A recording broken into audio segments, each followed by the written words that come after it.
Welcome to Mindly Way, where we explore life philosophies to grow and find the right path. Get ready to listen for an inner journey. In a world where we are constantly being told to work harder and give it our all, there is a paradox that many of us fail to see.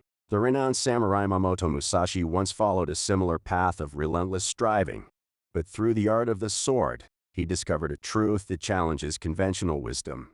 Sometimes the harder you try, the worse it gets. This is a counterintuitive idea that challenges everything we have been taught about effort and determination. Today, we are frequently led to believe that the road to success is paved with relentless effort, that we must push ourselves to the limit in order to reach our objectives.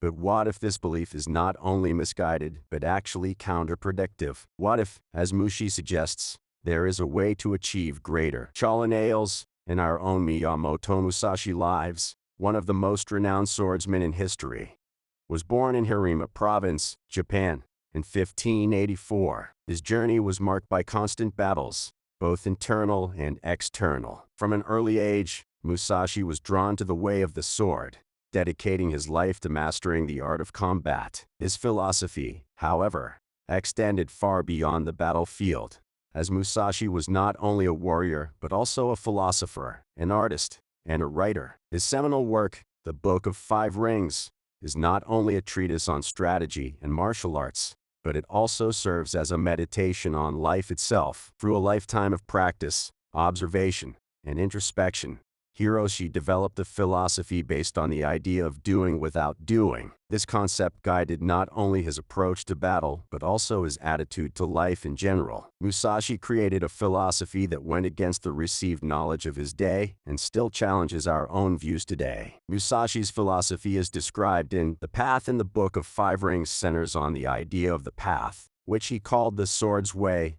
the warrior's way, or just the way. It is a method of thinking about life that transcends martial arts and pertains to self-mastery over one's own thoughts, feelings, and behaviors. He highlights the value of self-improvement on a constant basis and discipline. The five elements that make up Mushi's philosophy are each symbolized by a ring: earth, water, fire, wind, and nothingness. Knowing how these elements represent various facets of life is essential to grasping how Earth symbolizes the real world and our role within it. Water is a metaphor of flexibility and the significance of going with the flow of life. Fire is a symbol of struggle and conflict, both internal and external.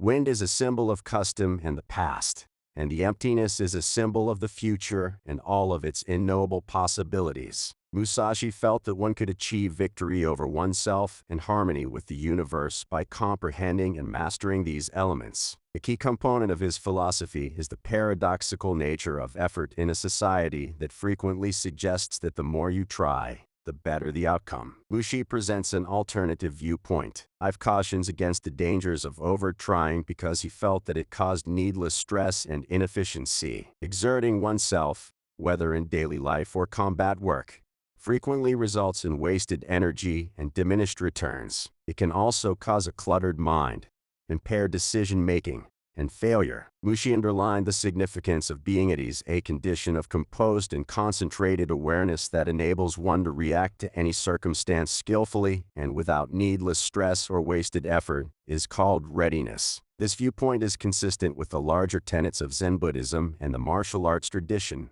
which emphasize movement efficiency, mental clarity, and a calm, focused mind. It serves as a reminder that sometimes less is more and that the best way to tackle problems is with a balanced, measured effort. Within the Five Rings book, the notion of doing nothing needless is captured in Mushi's book, The Right Effort. It encompasses his belief that every action, choice, and thought should have a purpose. Superfluous can be a distraction that prevents someone from making progress toward Mushi, in addition to being a waste of energy. Whether it's a sword fight, a professional project, or a personal objective, the appropriate effort is about being present, mindful, and totally focused on the task at hand. It's also about exercising discipline, maintaining focus, and avoiding getting distracted by unimportant worries. It is about figuring out the best and most practical way to accomplish goals without needless stress or difficulty. In this sense, One of the most deep and mysterious things about nothingness is that Mi's teachings provide a timeless and invaluable perspective on how to handle obstacles and achieve success in any aspect of life. Concepts in Mi's philosophy include Mu,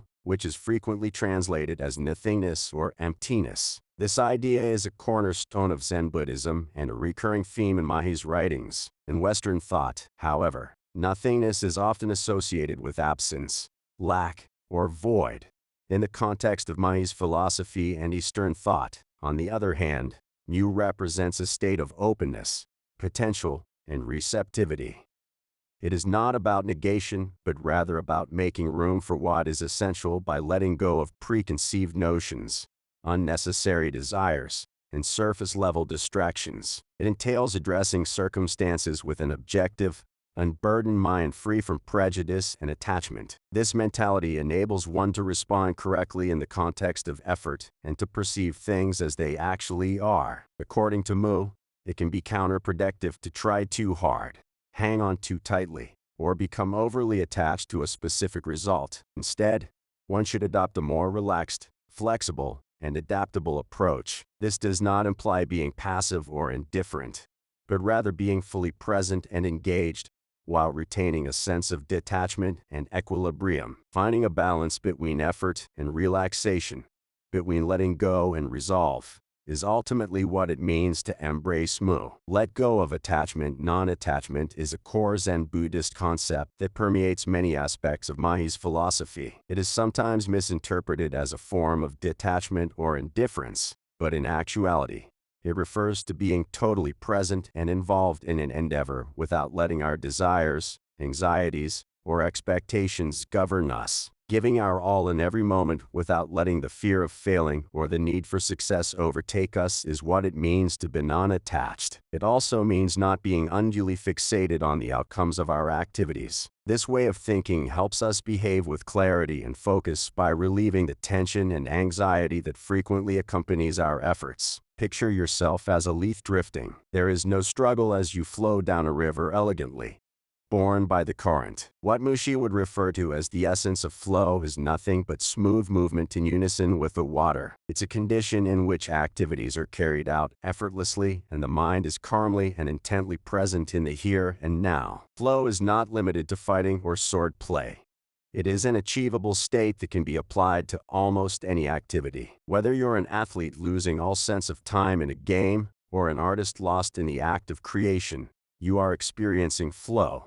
And according to Mushi, this is the state in which true mastery resides. When you are in flow, you are exerting the right amount of effort because your actions are precise, uninhibited, and under control. This is in perfect alignment with the philosophy of MHI, which advocates for the right kind of effort, a middle ground between trying too hard and not trying enough. Our actions are not forced or overthought. Rather, they arise naturally and almost effortlessly. The intriguing thing about flow is that it removes the obstacles we place on ourselves that frequently prevent us from performing at our best. In this condition, we are free from anxiety and self-doubt, and we can act without second-guessing or the crippling fear of failing. The cosmos appears to be moving in perfect harmony with the rhythm of life, as though we are living in a dance. But how do we get into this state of flow? It comes from understanding the rhythm of the world around us and coordinating our actions with it. Perhaps most importantly, it comes from letting go of our tight grip on our expectations and fears to be free to act as the situation dictates. Mushi suggests that it comes from mastery of the self, from disciplining our minds and bodies so thoroughly that they act as one. Overanalyzing necessitates overanalyzing. The well-known trap of paralysis, which many of us fall into, is the act of thinking about a situation excessively to the point where no action is taken. This not only impairs our performance, but can also result in inaction, which Musashi would contend is the opposite of proper effort. In order to act decisively and purposefully in the heat of battle, one must be clear-headed and free of unnecessary thoughts that could cloud judgment or delay action. He also believed that by purging the mind of these thoughts, one can reach a state known as Mu, or nothingness, in which acts are carried out effortlessly and without conscious thought. By comprehending and applying the teachings of Zen Buddhism and Musashi,